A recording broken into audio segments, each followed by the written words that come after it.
quero iniciar cumprimentando aos eminentes pares, senhor procurador, o doutor Rodrigo Sirineu, que também participa desse primeiro julgamento apenas na condição de observância, né, porque é um embargo de declaração, não há qualquer tipo de sustentação oral. Cumprimento também os senhores servidores e aos assistentes em geral. Vamos dar início aos nossos trabalhos, depois de passarmos esse período da Semana Santa, e espero que a Páscoa, o espírito da Páscoa esteja inserido em cada um de nós, que nós possamos reiniciar novos tempos, né, uma nova vida, a renovação da Páscoa possa nos atingir a todos e que possamos seguir novos caminhos, novos tempos, em busca de uma situação mais tranquila para a nossa humanidade. Se Deus quiser, nós teremos novos tempos que vai nos proporcionar um crescimento espiritual e que isso vai, no final de tudo, vai ser positivo, evidentemente descontando as vítimas que, infelizmente, são acometidas pelo Covid-19. Mas eu vou fazer referência aqui, primeiramente, aos que serão adiados, que serão, em razão de pedido de vista, os processos 601.070 e os 600.007, que são os itens 1.1 e 1.2 da pauta eletrônica. Do desembargador Sebastião Barbosa Farias, Vossa Excelência, relator, do embargo de declaração numa ação de investigação judicial eleitoral, abuso de poder político, autoridades de eleições de 2018. Trata-se de embargantes, no caso, a Procuradoria Regional Eleitoral, também embargante José Pedro Gonçalves Tax, Rui Carlos Ottoni Prado, e também embargante Marioneide Angélica. Os embargados são os mesmos. A relatoria, como dito, é de Vossa Excelência, a quem tenho a honra de passar a palavra. Muito obrigado, senhor presidente. Conforme relatório, cuidam-se de 3 recursos de embargos de declaração interpostos separadamente por Marioneide Angélica, cujo nome eu não dou conta de pronunciar o último, e também por José Pedro Tax e Rui Carlos Ottoni Prado, e ainda pela Procuradoria Regional Eleitoral, sendo eles próprios e tempestivamente apresentados, assim como estão presentes os demais pressupostos de admissibilidade, logo deles conheço. Eu estou dizendo que deixei o relatório porque, ao longo do voto, eu vou fazendo reminiscência a tudo quanto aqui está a ser questionado. Passo agora a análise das razões recursais apresentadas por cada um dos embargantes. Recurso de embargo de declaração interposto por Marineide Angélica. Arguição de contradição, reconhecimento da essencialidade da educação enquanto serviço público ofertado pelo Estado, todavia, em contrapartida, não a entendeu como inadiável no caso concreto.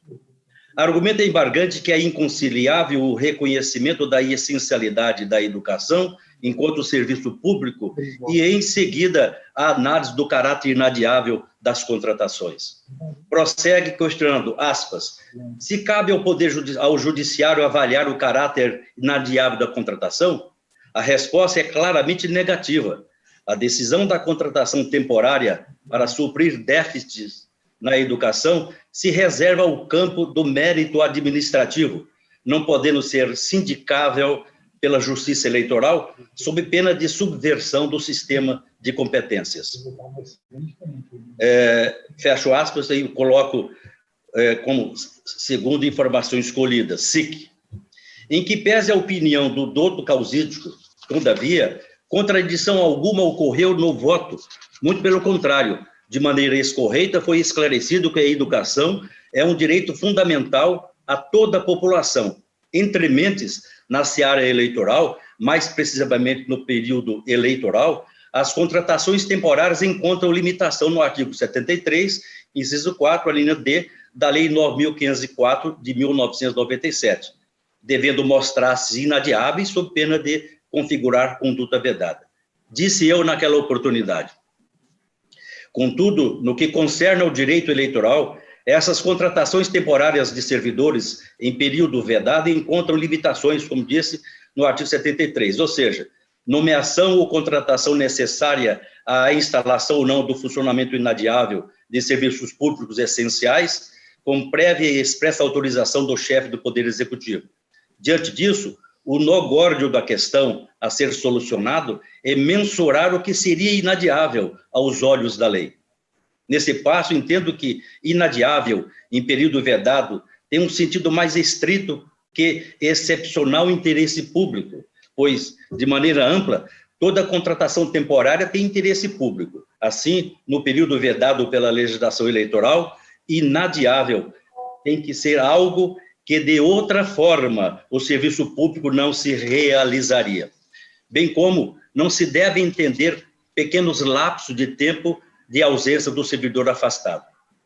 Portanto, inadiável é o que não pode ser prolongar. Inadiável é o que não pode se prolongar no tempo por prazo indeterminado ou longo o suficiente para acarretar danos. Com esse fundamento, penso que no período vedado, as contratações temporárias somente podem ser feitas para suprirem ausências decorrentes de a. Licença para tratamento de saúde, b. Licença à gestante, c. Afastamento por cessão ou remoção de interesse institucional e d. Vacância do cargo pela ausência de concursado para assumir, porquanto são situações de caráter imprevisíveis e inadiáveis para o bom funcionamento das atividades públicas. Com esses parâmetros, passo a análise. Aí, eu estou dizendo que eu analisei a escâncaras esse aspecto.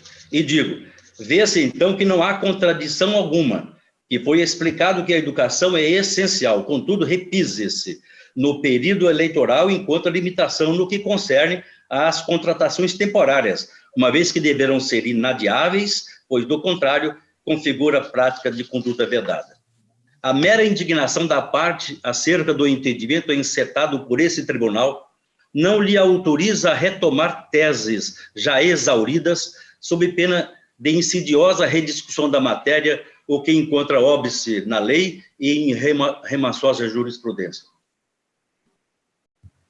Aí trago jurisprudência nesse sentido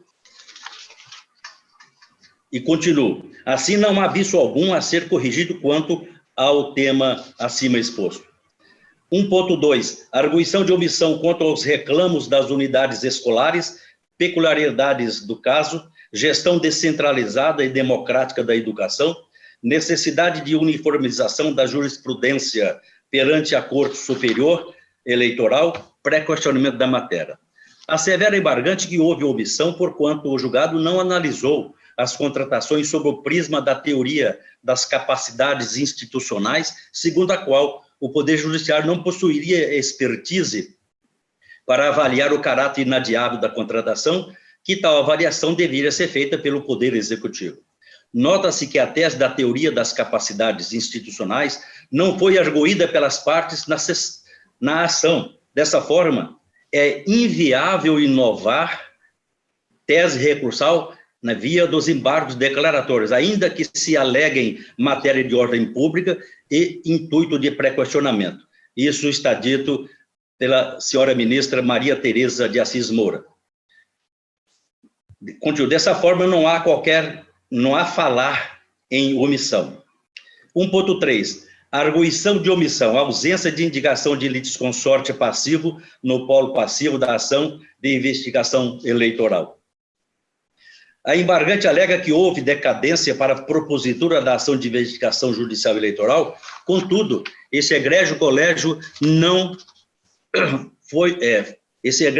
foi omisso em apreciar tal fato.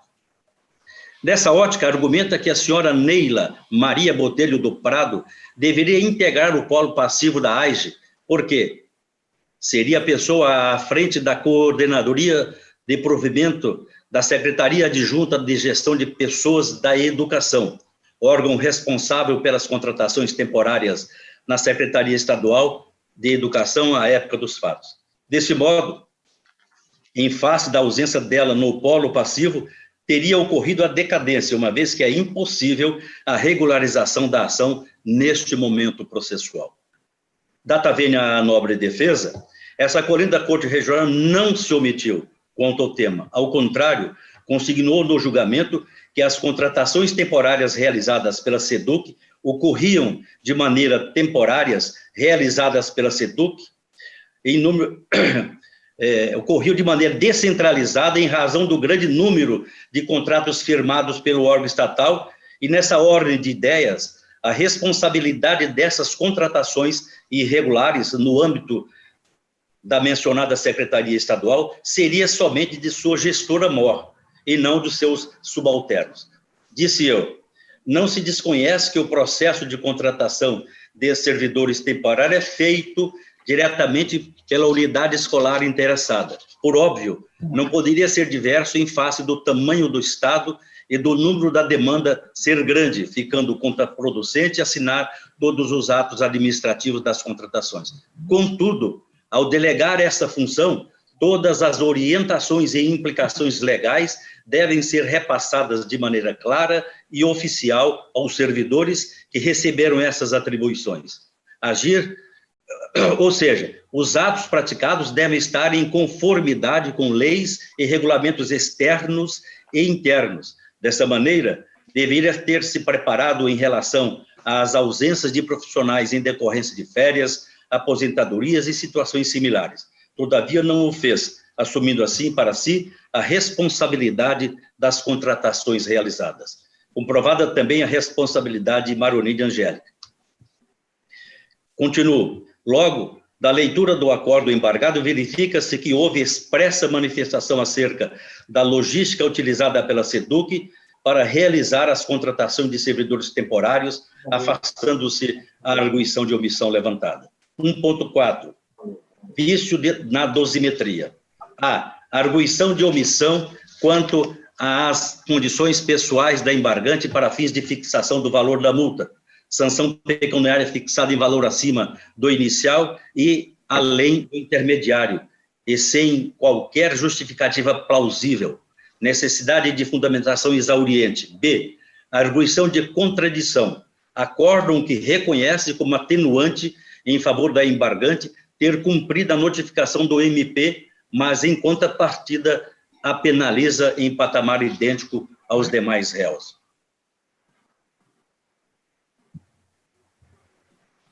Aduz que o acordo embargado é omisso no tocante aos fundamentos que levaram essa Corte a fixar a sanção pecuniária no elevadíssimo patamar de 70 mil, ao passo que também é contraditório quando afirma, antecedentemente, que em defesa da embargante milita o fato de ter acatado a orientação ministerial determinando a suspensão das contratações temporárias no período vedado.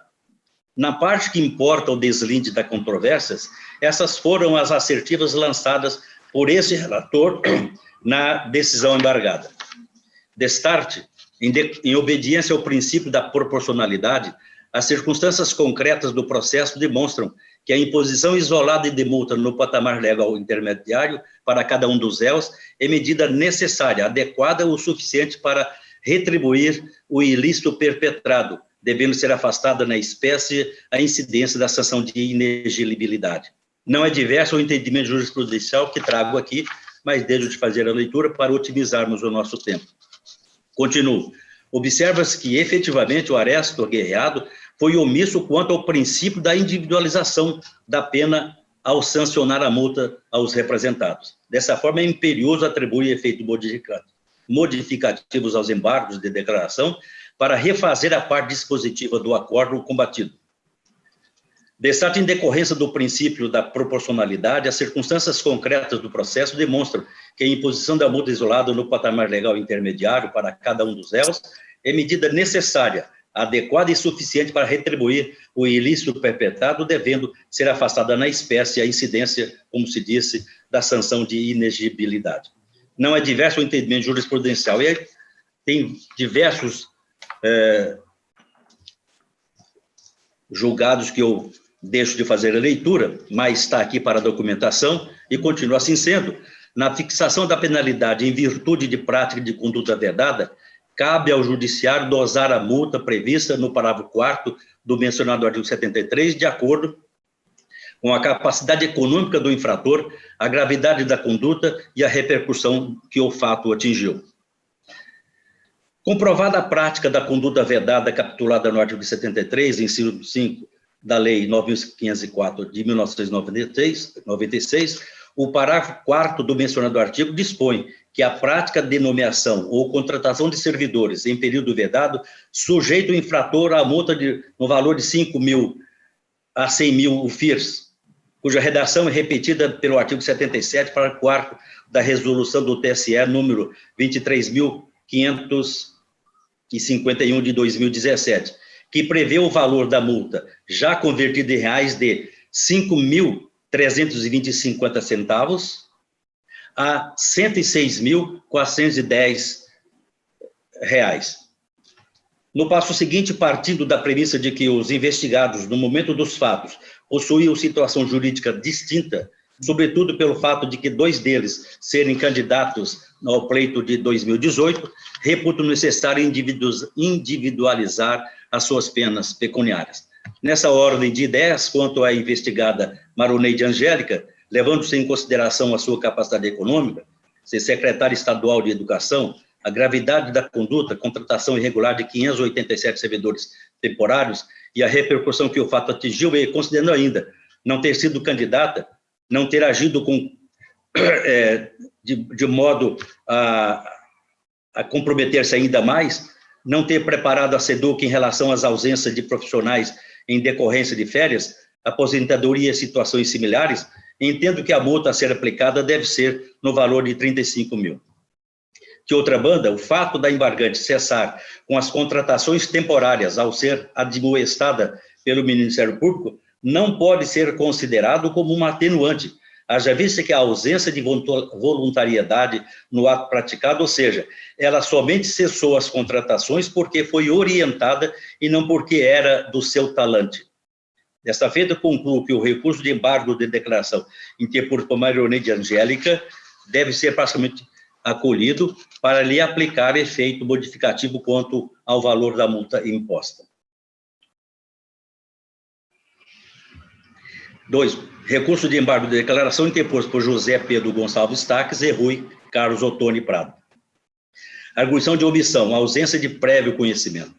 Alegam os embargantes que a decisão combatida não levou em consideração que eles não possuíam qualquer conhecimento e responsabilidade acerca dos fatos noticiados, sequer tinham ciência da existência de tais contratos. Enfatizam que o candidato a vice-governador Rui Carlos Ottoni Prado sequer fazia parte do governo, logo não é agente público, assim, por consequência, não poderia ser punido pelo artigo 73 da Lei 9.504 de 1997. Conforme narrado no acordo, no artigo 73, pune tanto o agente público quanto o beneficiário, que pode ser servidor público ou não. Nessa linha argumentativa, a decisão estabeleceu, ainda que não tenham diretamente realizado a conduta vedada ou não tivessem ciência dela, foram por ela beneficiados, o que atrai a imposição das sanções previstas para o caso em lei. Logo, não ocorreu omissão. Todavia, o julgado não apreciou o argumento trazido nas derradeiras alegações ID 108.7822 de que o candidato a vice-governador Rui Carlos Ottoni Prado sequer ocupava qualquer cargo público, portanto, operou em omissão. Com efeito, como dita Loures, a legislação eleitoral pune o beneficiário pela conduta vedada. No entanto, deve haver comprovação do seu prévio conhecimento do ato praticado ou que, dado as circunstâncias, deva-se presumir tal conhecimento, não podendo ter a responsabilização do candidato beneficiado pelo ilícito com base em presunção. No caso subexame, quanto à condição de beneficiário, necessário fazer a separação do joio do trigo, distinguindo essa elementar do tipo em cada um dos embargantes, o que não foi realizado quando do julgamento.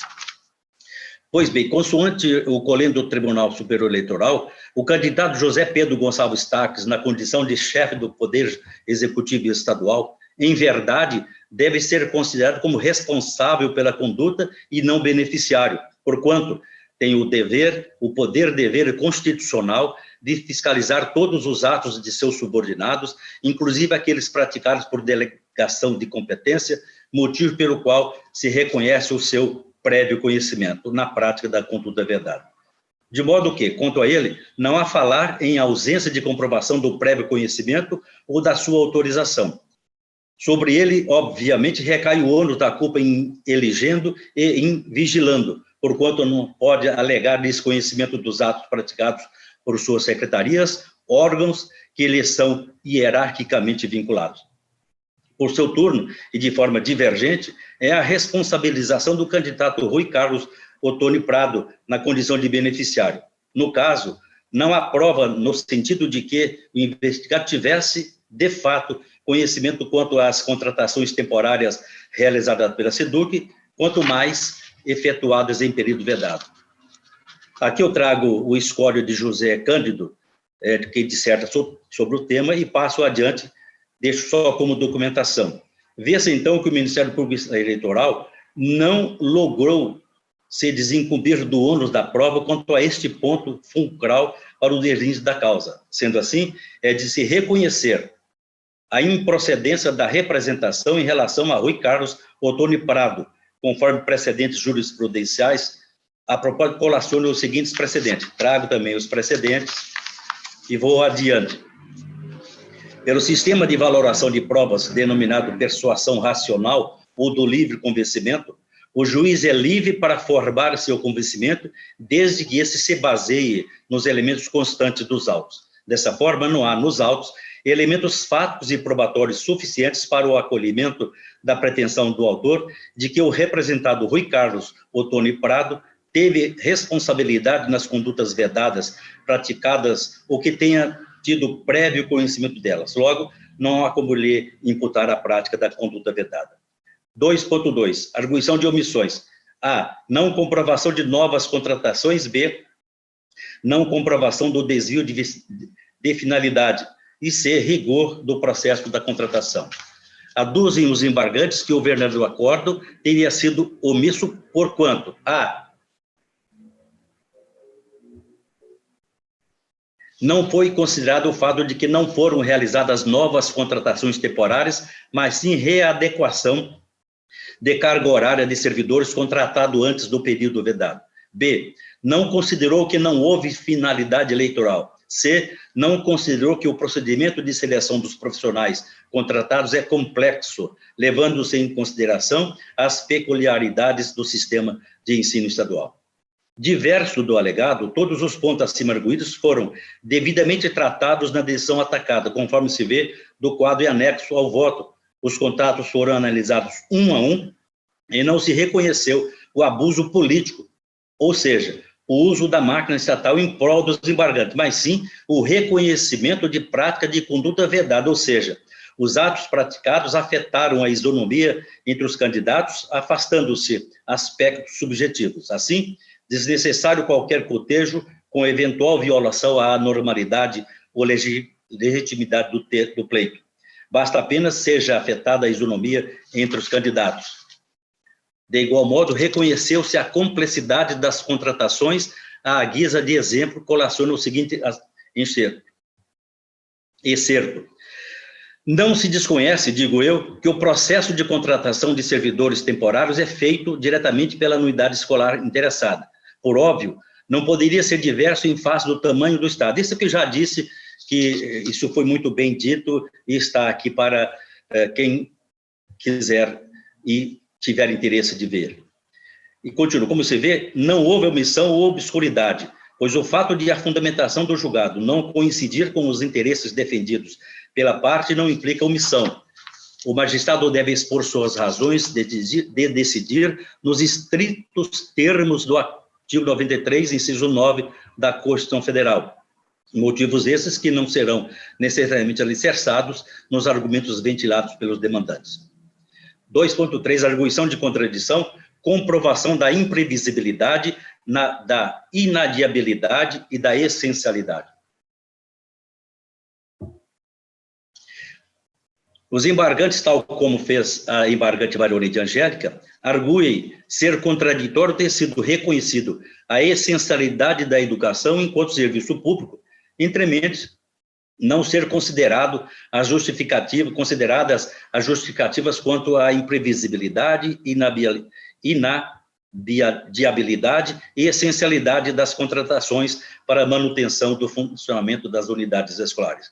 Como visto a Loures, o vício arguído já foi analisado quando da apreciação dos aclaratórios de Marioneide Angélica, razão pela qual adota os mesmos argumentos lá expendidos para refutar o presente tópico. Dessa maneira, não há contradição alguma ao tema.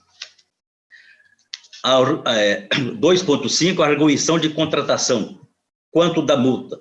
Os embargantes aludem que houve contradição na fundamentação e na aplicação da dosimetria da multa, em face do reconhecimento de não ter sido o fato de gravidade e tampouco de repercussão.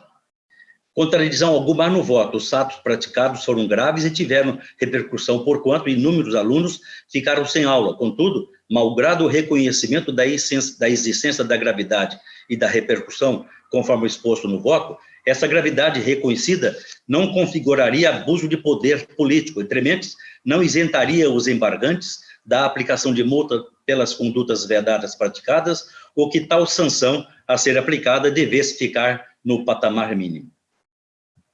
Pensar assim viola o princípio da proporcionalidade em face dos atos praticados e os danos por ele causados.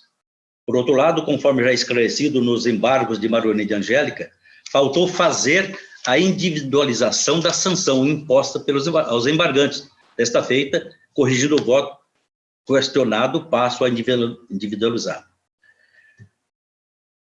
Partindo da premissa de que os investigados, no momento dos fatos, possuem situação jurídica distinta, sobretudo pelo fato de que 2 deles serem candidatos do pleito de 2018, reputo necessário individualizar, isso já disse também em relação aos declaratórios de Marioneide Angélica. No que diz respeito ao investigado José Pedro Gonçalves Taques, na condição de beneficiário da conduta vedada perpetrada na Secretaria de Educação em favor de sua candidatura, levando-se em consideração a sua capacidade econômica, a gravidade da conduta e a repercussão que o fato atingiu, bem como considerando ainda que o investigado era governador do Estado, entendo que a multa a ser aplicada deve ser no valor de R$70 mil. Quanto ao investigado Rui Carlos Ottoni Prado, em face da ausência de provas do seu conhecimento prévio das condutas vedadas, praticadas e de sua responsabilidade por tais atos, a improcedência da ação em relação a eles se impõe. Com essas considerações, julgo parcialmente acolhidos o pedido formulado pelo Ministério Público Eleitoral na apresentação de investigação judicial, condenando somente os investigados Marioneide e José Pedro Taques à pena de multa, aquela no valor de 35 mil e a esse no valor de R$70 mil, respectivamente, como consequência da prática de conduta vedada do artigo 73, inciso 5º da Lei 9.504 de 97, e julgo improcedente a ação de investigação judicial em face do investigado Rui Carlos Ottoni Prado por ausência de provas quanto ao seu conhecimento prévio das condutas vedadas praticadas. Em vista disso, quanto ao presente ponto, provejo parcialmente os embargos declaratórios, sem, contudo, dar-lhe efeitos modificativos, tão somente para elucidar e complementar o julgado consubstanciado no acordo questionado. Agora, o 13, os embargos de declaração interpostos pela Procuradoria Regional Eleitoral. Arguição de obscuridade, alcance do termo essencial. A dota Procuradoria Regional Eleitoral expõe que o veneno acordo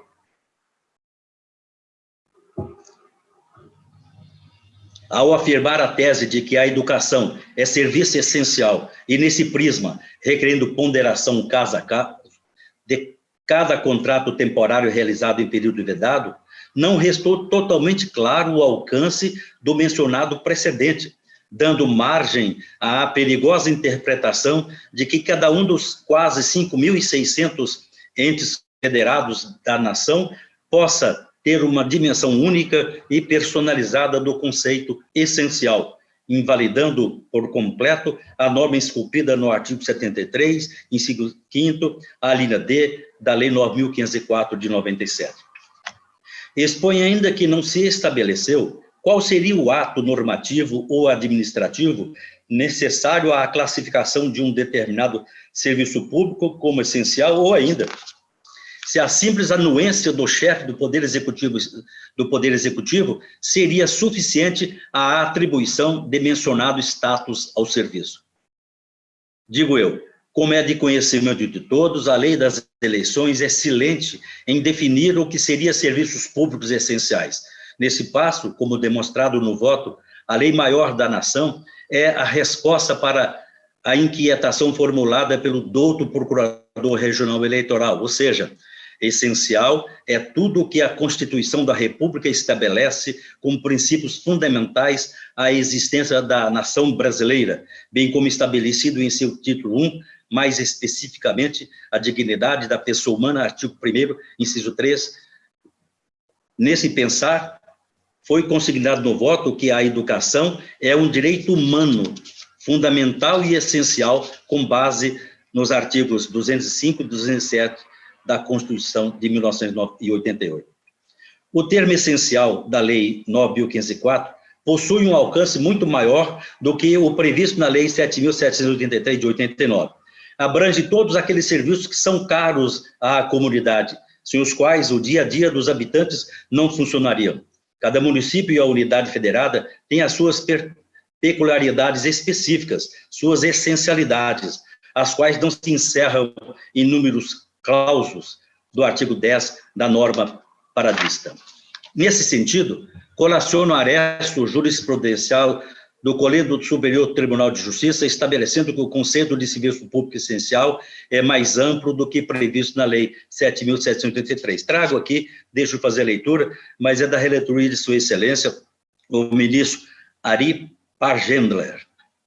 Assim, digo eu, muito embora os serviços relativos à educação não estejam relacionados como essenciais no artigo 10 da Lei 7.783 de 89, não quer dizer que não seja essencial à comunidade. Longe disso, a educação é um direito humano e fundamental de todos, como bem está previsto no artigo 26 da Declaração Universal dos Direitos Humanos. Trago aqui o artigo 26 e seus incisos, deixo de fazer a leitura para dar continuidade ao voto e digo, na sequência o voto estabeleceu que apesar da educação ser essencial, e como todo princípio, esse status não é absoluto, porquanto, no período eleitoral, a nomeação ou contratação de servidores para ocorrer deveria ser inadiável para não comprometer a prestação de serviço público. Já por inadiável, como relatado nos embargos de Marionete e Angélica, foi definido no voto como algo que não pode se prolongar no tempo por prazo indeterminado ou longo o suficiente para acarretar danos. Com essa definição como parâmetro, foi estabelecido critérios objetivos e práticos para a realização de contratação temporária em período proibitivo eleitoral, a serem observados por qualquer gestor municipal ou estadual. E eu disse, com esse fundamento, penso que no período vedado, as contratações temporárias somente podem ser feitas para suprirem ausências decorrentes de a. Licença para tratamento de saúde, B. Eu estou só repetindo, licença a gestante, afastamento por cessão de remoção de interesse institucional e vacância do cargo pela ausência de concursado. Consequentemente, não há qualquer obscuridade do vernáculo essencial e qual o seu alcance. Logo, nenhuma correção deve ser feita quanto ao voto questionado. Arguição de omissão quanto às nulidades das contratações temporárias. Argui o douto Procurador Regional Eleitoral que o julgado questionado teria sido omisso, uma vez que, apesar de ter sido reconhecido expressamente a existência de contratações ilegais, nada foi mencionado quanto à declaração de nulidade dos referidos instrumentos, deixando-se de dar eficácia à norma infringida pelos representados. Realmente, o voto foi omisso quanto à declaração de nulidade dos contratos considerados ilegais à luz da legislação eleitoral. Nesta ordem de ideias, o inciso 5 em seu final, do artigo 73 da Lei das Eleições, dispõe que os contratos firmados no período vedado devem ser declarados nulos de pleno direito, ou seja, além da multa fixada aos representados, os contratos temporários firmados em desconformidade legal devem ser invalidados, porquanto não se caracterizaram como serviços essenciais. Dessa forma, ao não declarar nulas as 587 contratações temporárias constantes do documento anexo ao voto, quando da apreciação do mérito da representação, deixei de dar eficácia à norma infringida pelos representados, haja vista tal efeito decorrer dela própria. Assim sendo, declaro nulo as 580 contratações temporárias celebradas pelo Estado de Mato Grosso, que constam discriminados na tabela denominada anexo 3.3, arguição de obscuridade e contradição na dosimetria da pena.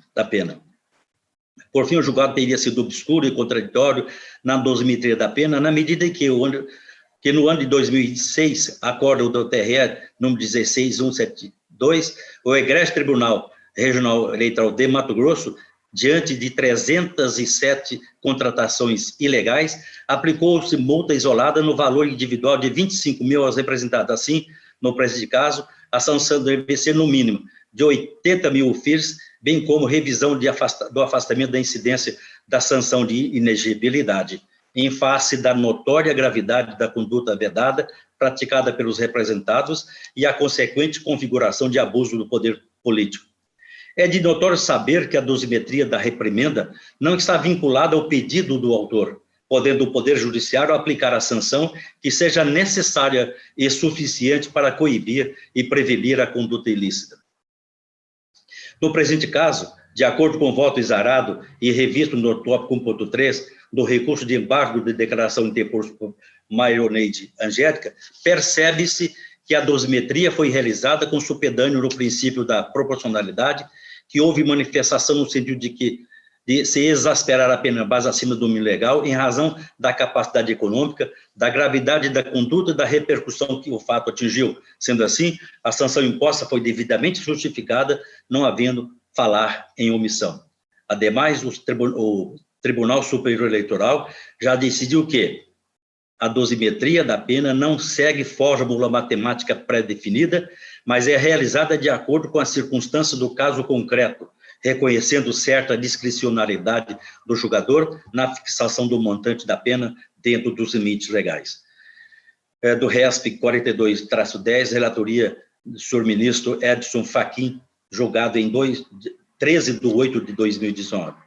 De igual forma, restou exaustivamente debatido, na decisão guerreada, a não configuração do abuso do poder político e o afastamento da incidência da sanção de inelegibilidade.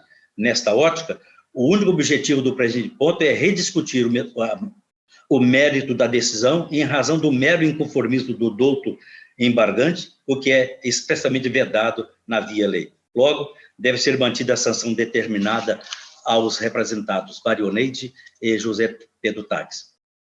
Em conclusão, conheço dos embargos de declaração aviado por Marioneide Angélica, dando-lhe parcial acolhimento, com efeito modificativo, a fim de reduzir o valor da multa anteriormente imposta para o montante de R$ 35 mil. Conheço ainda dos embargos de declaração apresentados por José Pedro Taques e Rui Carlos, dando-lhe parcial acolhimento. Com efeitos modificativos, alterar a conclusão externada no acordo 27.436, julgar improcedente a representação eleitoral em relação ao investigado Rui Carlos Ottoni Prado, em face da ausência de provas contra seu prévio conhecimento das condutas vedadas narradas, e C, sem efeitos infringentes, tão somente com a finalidade de aclarar o acordo, no que tange ao quanto da multa aplicada ao embargante José Pedro Gonçalves Taques.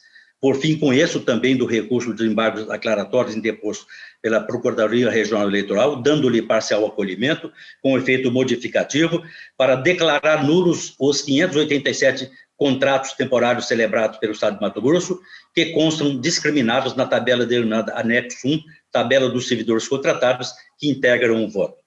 4. determina o envio de cópias dos autos ao Ministério Público Eleitoral para a apuração de possível cometimento de improbidade administrativa pelos investigados. Senhor presidente, é como voto.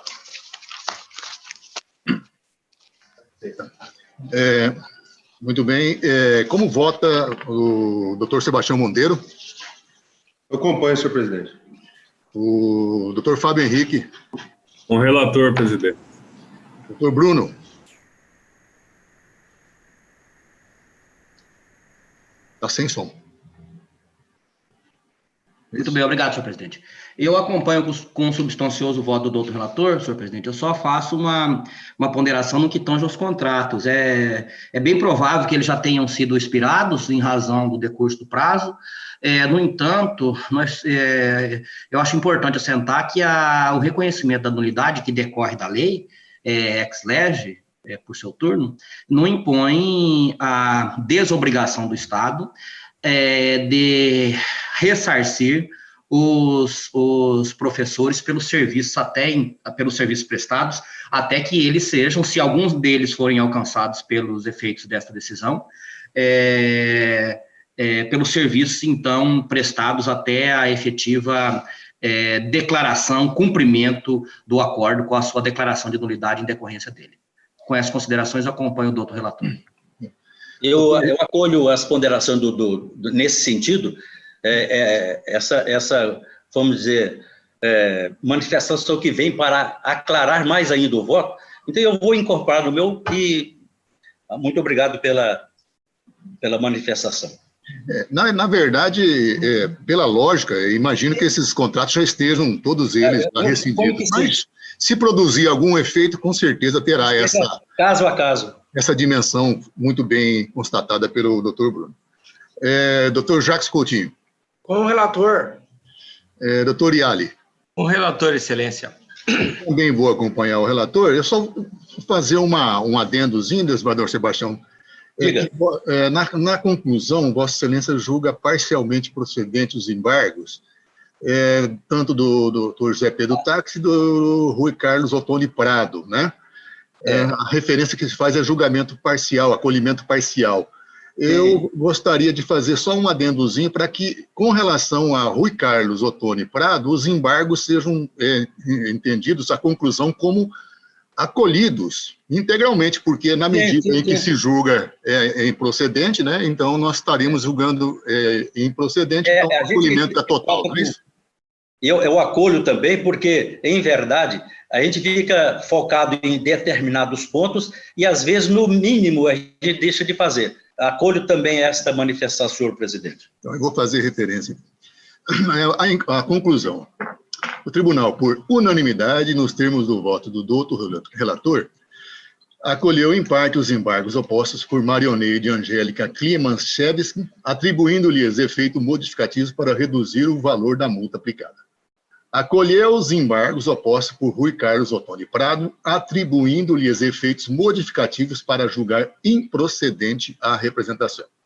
Acolheu em parte os embargos opostos por José Pedro Táxi, sem atribuir-lhes efeitos infringentes, tão somente com a finalidade de aclarar o acordo no que tange ao quantum da multa aplicada. Também, por unanimidade, acolheu os embargos opostos pela Procuradoria Regional Eleitoral, atribuindo-lhes efeitos modificativos para declarar nulos os 587 contratos temporários celebrados pelo Estado de Mato Grosso. Essa é a conclusão do julgamento. Eu cumprimento aqui ao doutor Rodrigo Cirineu, ao doutor Zé Rosa, que nos acompanharam. Estão nos ouvindo? Sim, presidente. Obrigado pela oportunidade. Bom, foi uma satisfação contar com a presença dos senhores aqui, ainda que remotamente. Então, um bom dia. Eu vou só fazer a modificação. Agora nós teremos a exclusão dos senhores, tá? Muito obrigado pela participação aqui e à distância. Bom dia. Doutor Bruno, o 1.3 é o PJE 0601-533. Trata-se de um embargo de declaração, prestação de contas, candidato ao cargo de deputado estadual, eleição de 2018. É embargante nesses autos Maria de Fátima Costa Campos. Vossa Excelência é o relator e está com a palavra. Obrigado, senhor presidente, eminentes pares, senhores servidores. doutor José Rosa, que nos acompanha.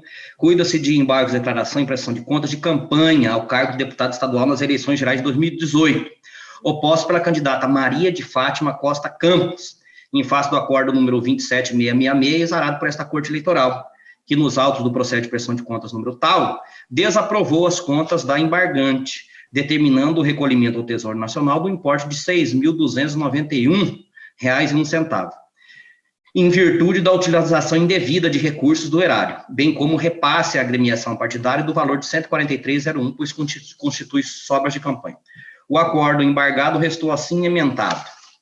Poupar Vossa Excelência da leitura. A embargante suscita contradição no julgado, argumentando em síntese que 1. Não recebeu doações financeiras de outro partido. 2. Declarou no registro de candidatura veículo próprio. 3. Não há divergência na movimentação financeira registrada na prestação de contas e a registrada nos extratos eletrônicos. Por fim, junta documentos fiscais que comprovariam a regularidade dos gastos eleitorais realizados com recurso do fundo partidário. A douta Procuradoria Regional Eleitoral manifestou-se pelo desprovimento do recurso. É o relatório, senhor presidente. Posso prosseguir, porque não tem sustentação, né? Mas tem o parecer do senhor procurador. Ah, tá. Ratificado, senhor presidente. É o relatório, senhor presidente. Doutor Pedro, com a palavra. Ratificado, senhor presidente. Está ratificado. Agora sim, doutor Bruno. Vossa Excelência, com a palavra. Perfeito, que ele está aqui como custos, né? Muito obrigado, senhor presidente. Eminentes pares, eu estou aqui dando parcial provimento aos embargos, porque, em dissonância nesse ponto à douta Procuradoria, ocorreu um fato relevante aqui. Foi determinada a devolução de R$ 2.600. Veja que a campanha foi uma campanha módica, né? 11 mil reais os gastos. Foi determinada a devolução de R$ 2.600 com combustíveis. R$ 2.875,25 com combustíveis. Por quê?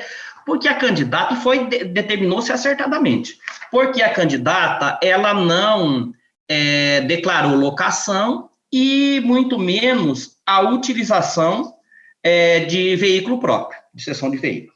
Ocorre que, em sede de embargo de declaração, a candidata esclareceu que ela, muito embora não tenha declarado na prestação de contas a utilização de veículo próprio, doação estimável em dinheiro, ela indicou o veículo que ela utilizou na campanha por ocasião do registro da candidatura. Persiste a irregularidade, por quê?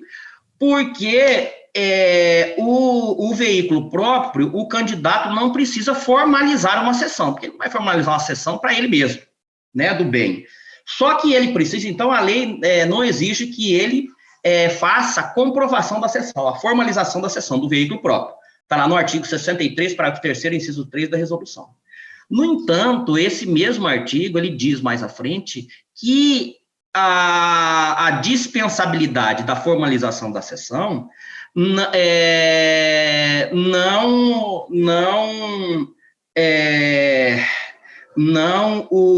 não afasta a necessidade de ele fazer o registro na prestação de contas dessa doação estimável. Então, ele não precisa formalizar a cessão, mas ele precisa declarar na prestação de contas essa doação estimável do veículo próprio. Ele não fez na prestação de contas essa indicação dessa doação estimável. Na prestação de contas, ele diz, olha, eu utilizei esse veículo, que era um veículo meu na campanha. Então, persiste a irregularidade no que tange ao descumprimento da norma. Agora, não me parece, diante desse ponto, desse esclarecimento posterior, de que ele possuía veículo próprio, e esse veículo próprio foi declarado ao tempo do registro de candidatura, não me parece que nós possamos determinar a devolução desses R$ 2.800.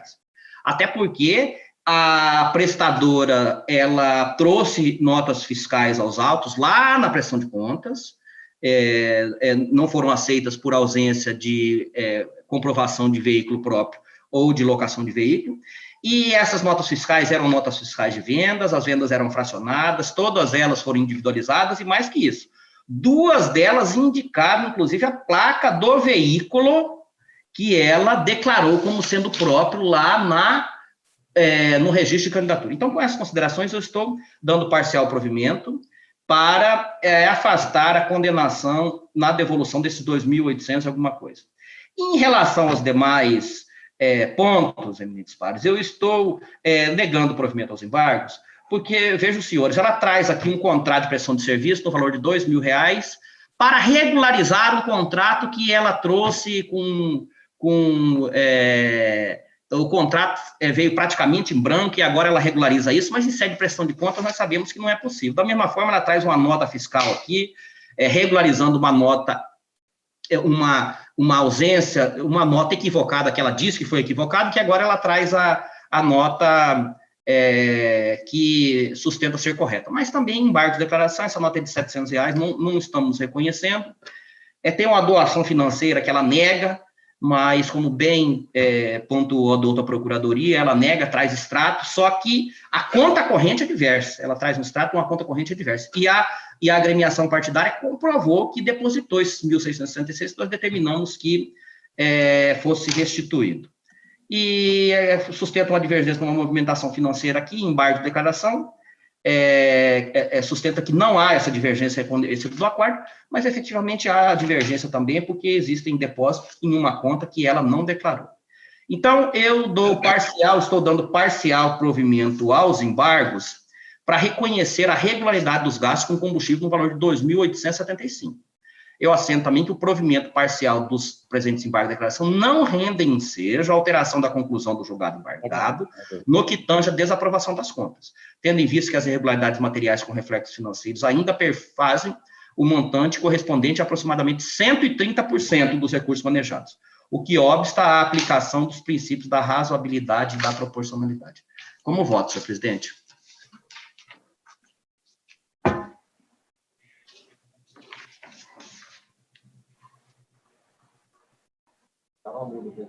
Doutor Jackson Coutinho, parece que você está no mudo aí.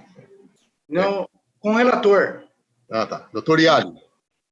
Com o relator, excelência. O desembargador Sebastião Barbosa. Com o relator. Doutor Sebastião Monteiro. Com o relator. E doutor Fábio Henrique. Com o relator, presidente. Resultado, o tribunal, por unanimidade, deu parcial provimento aos embargos de declaração opostos por Maria de Fátima Costa Campos apenas para reconhecer a regularidade dos gastos de combustível no valor de R$ 2.875,25, mantendo-se, porém, a desaprovação das contas de campanha nos termos do voto do relator. Senhor Sebastião Monteiro, Vossa Excelência é o relator do 1.5, é um PJE 0601.394, é uma prestação de contas ao candidato ao cargo de deputado federal, eleição de 2018. O requerente é Elton Mazetti. Vossa Excelência é relator e está com a palavra. Obrigado, senhor presidente. Trata-se de prestação de contas de campanha eleitoral de Elton Mazetti, candidato ao cargo de deputado federal nas eleições de 2018. A CCIA emitiu parecer técnico pela desaprovação das contas, apontando, no caso, 3 irregularidades e uma inconsistência. A doutora Procuradoria Regional Eleitoral, em sua manifestação, opina pela aprovação das contas com ressalvas. É o relatório, senhor presidente. Não. Senhor Procurador Eleitoral? Presidente. Está mantido o parecer, né? Retorno, então, a palavra ao senhor relator. Eminentes pares, eu vou poupá-los da leitura.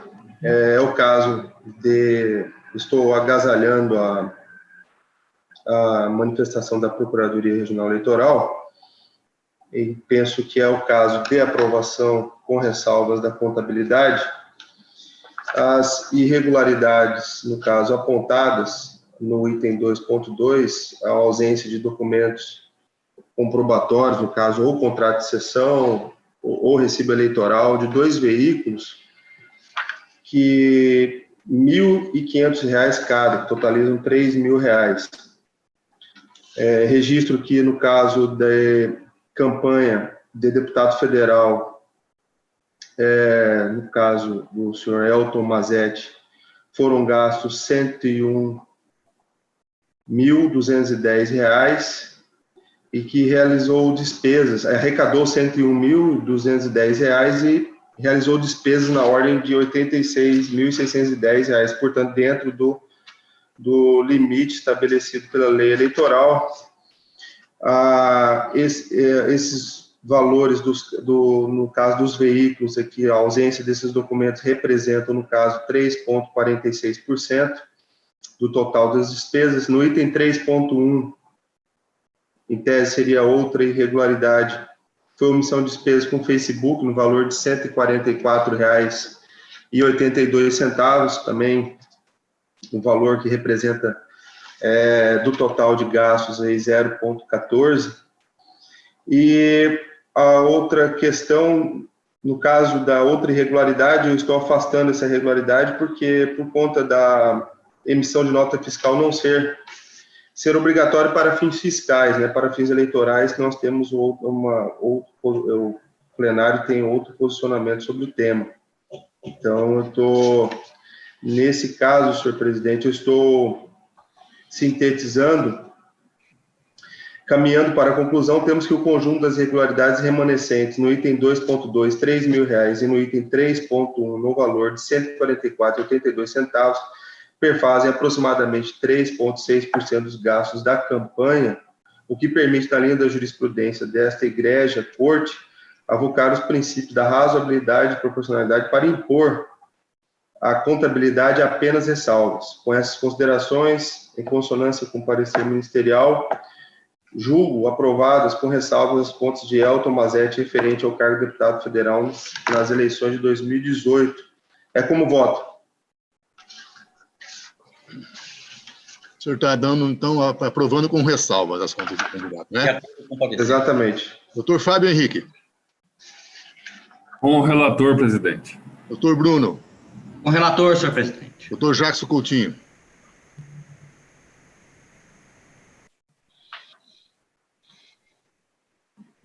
Jackson. Acho Com o que não relator. Ah, tá ok. Doutor Iali. Com o relator, excelência. E desembargador Sebastião Barbosa. Acompanho o relator. Então, o resultado, o tribunal, por unanimidade, aprovou com ressalvas as contas do candidato nos termos do voto do outro relator e em consonância com o parecer ministerial. Nós temos um último da pauta. Eu indago ao desembargador Sebastião, porque me parece que me chegou ao conhecimento que a assessoria de Vossa Excelência estava aí na iminência de verificar a possibilidade ou não de deixar esses autos para serem julgados na próxima quarta-feira. Vossa Excelência confirma, parece que passaram até um WhatsApp para Vossa Excelência. Se seria possível deixar para quarta-feira esse é o 1.6, que é um pedido de vista de Vossa Excelência.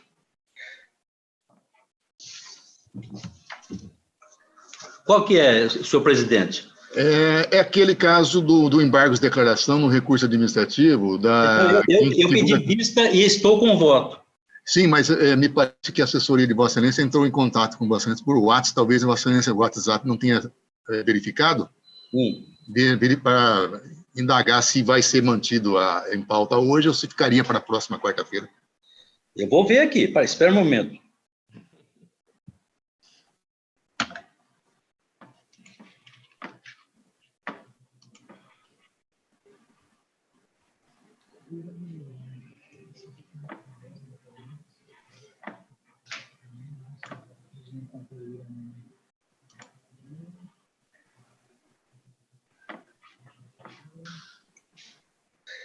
De fato, eu não havia olhado. As ponderações são pertinentes, eu deixo para quarta-feira. Então fica, então, eu vou anunciar como adiado o 1.6, que é o PJE 0600273, como dito, é um embargo de declaração, onde o desembargador Sebastião Barbosa está com o pedido de vista. Fica, então, adiado para a próxima sessão. Com essas, nós terminamos essa sessão. Antes de encerrar, eu quero só fazer uma referência para que muitas pessoas que estão nos assistindo pela internet, que nós estamos adotando o uso de máscaras e alguns dos senhores membros aparecem sem a utilização de máscaras. Não estamos aqui, de forma alguma, descumprindo nenhuma determinação, nenhum decreto estadual. Na verdade, que quem está com máscara se encontra em local público. Eu, por exemplo, estou aqui na própria sala no próprio saguão onde realizamos normalmente as sessões de julgamento. Evidentemente que me encontro sozinho, por isso faço uso de máscaras, porque me encontro no local público. Alguns dos julgadores também estão aqui nos próprios gabinetes, por isso estão fazendo uso de máscaras. Porém, alguns dos senhores membros que aparecem sem utilização de máscaras encontram-se em seus escritórios ou mesmo em suas residências. Só fazer bem esse destaque para que não paire nenhuma dúvida sobre eventual uso ou não uso de máscaras, para deixar bem claro essa situação. Com essas, então, nós damos por encerrada a sessão. Excelência. Pois não, doutor Hélio? Eu gostaria só de fazer um adendo, um pedido, na verdade, para a Sua Excelência, doutor Fábio Fiorenza, que se ele for trazer o processo 1.2 da pauta de hoje, que ele poderia trazer a partir de segunda-feira, porque talvez sexta-feira eu não esteja aqui e eu aguardei a conclusão do julgamento. 1.2 é o... Só para que o doutor Fábio possa se situar melhor, é o que nós adiamos hoje, né? É isso? Isso. Doutor Fábio, 1.2 é o PJE 06-00007. Sim. É um pedido de vista de Vossa Excelência, me parece que está até compartilhada com o doutor Iali, é isso, doutor Iali? Não, eu só pedi... Ah, está aguardando, né? Aguardando. Pois não, presidente, pois não, doutor Iali, eu já comecei a redação do meu voto vista. Eu devo concluir até o final da semana, então eu me comprometo, então, a deixar para segunda-feira. Da semana subsequente. Tá bom, então. Obrigado. Na semana que vem já, é isso? Isso, na semana que vem, isso. Tudo Ok? bem. Tudo bem.